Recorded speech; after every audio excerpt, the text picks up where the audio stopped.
Hi, I'm Kenetor and thanks for joining me for the 2020 Week 3 Progress Report. If you're new here, then please do subscribe and hit the bell to get notifications for the latest Starbase news. Now let's get to it.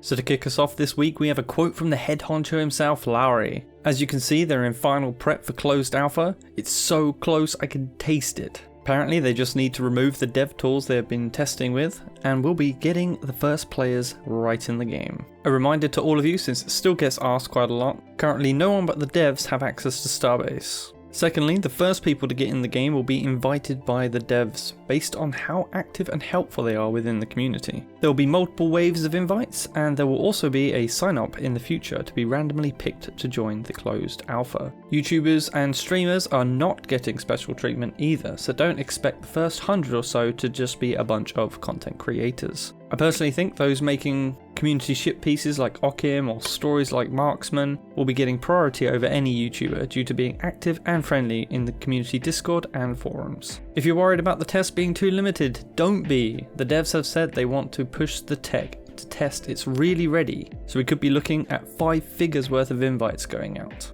Now stay tuned to the end for some talk on torpedoes, but now let's get to that update. The main design features worked on this week were: all the mining job UI screens now support localization and dynamic keybinds in the instructions. The mining job has been tested, and an issue regarding a delay when grabbing things has been investigated and improved. The mining job UI has been configured and a couple of bugs fixed there as well. The assembly job instructions mockup has been designed. The visual instructions screen in the assembly job workstation settings has been tested. These jobs will be important for your initial income or just topping up your balance to buy things. Hence the work and testing here. Mockups have been made for various station inventory grid arranging solutions, and design for company social features has been worked on. With station design this week, there is the stem wall modules and corridor entrance modules have been adjusted to match the updated apartment grid. In spaceship design this week, work has been a pipe section and piece of cable that were not connected to spaceships have been fixed. And onto the gameplay updates, LODs of perfectly still ships not showing up until they have moved has been fixed.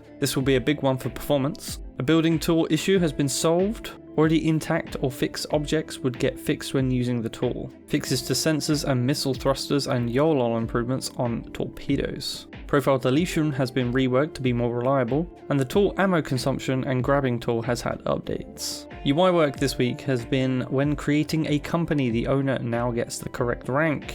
Important if you want to keep control of your company, of course. Missing scroll bars have been added to boxes. Name restrictions added to rank creation, and a bug fix when failing to join a company caused all other invites to be deleted. We have our first news on audio this week too, with the basic station and exploration music logic updated, and battle state detection is in the making. Having some battle music kick in as you rain bullet hell upon your enemies will really get the blood pumping, and I can't wait to hear it for the first time. In the Spaceship Creator, tech needed for buying ships made in the Starship Creator has been worked on. Our single render update this week is the size depth scaling and scale stop distance added for particles. Again, this is another update for performance. Onto station art updates, the VIS floor decorations is in the making, and the elevator shaft decorations are in the making as well. Weapon artwork includes distance scale settings edited on all weapons hit effects except turrets. The bolter's hit effect has been reworked and reload effect added and tweaked. The bolter weapons effects have also been worked on.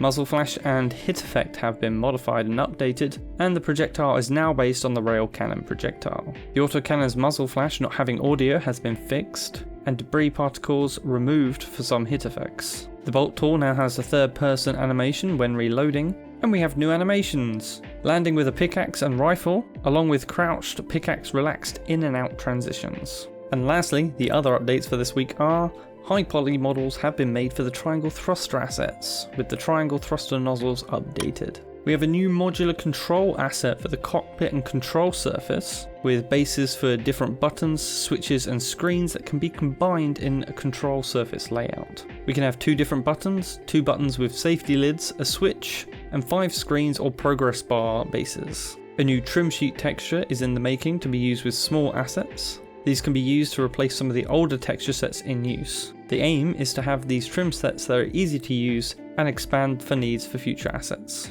Now, quick word on trim sheets. Trim sheets are a texture with multiple different design details on them, and they can be used to efficiently add detail to lots of different models by using just one texture. We have a resource junction.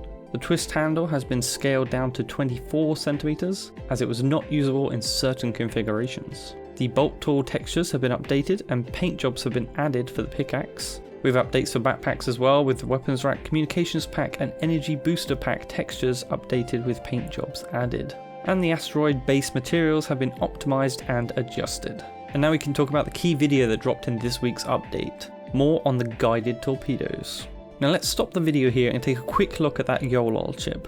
We can see that we have X thrust 100, and then halfway down it's minus 100. This shows us that we can control thrust in specific directions. See how it spins one way and then the other. Just a quick note, ignore the line at the side of the torpedo and its trail. These are just dev tools to show both the center of mass and its trail to see where it's gone. These won't be in game and you won't see them. I'd also be very surprised if anyone could just grab a live moving torpedo in the game too. This may be a dev feature for now, but we'll see. Next we see the change that's added in a small amount of up and down as well as side to side thrust. So why is this important? We'll add this to its standard target guidance controls and you have a torpedo that can perform evasive maneuvers.